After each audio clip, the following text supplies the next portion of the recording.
नमस्कार, मी सागर जोशी. TV9 मराठीमध्ये आपलं स्वागत. आणि सुरुवातीलाच एक महत्त्वाची बातमी आहे. आज फक्त मुख्यमंत्री आणि 2 उपमुख्यमंत्र्यांचा शपथविधी.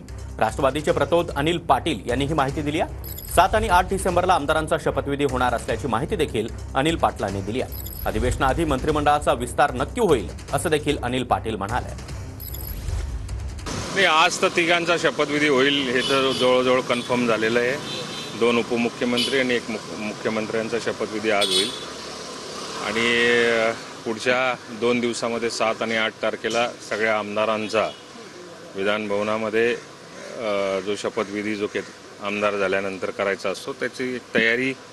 त्याच्यानंतर मग संध्याकाळी कॅबिनेट झाल्यानंतर पुढे अध्यक्षाची निवड कशी असेल, राज्यपालांचं अभिभाषण कशी असेल, त्या आमदारांना सूचनाही दिल्या. 2 दिवसामध्ये आपला शपथविधी उरकवायचा आहे.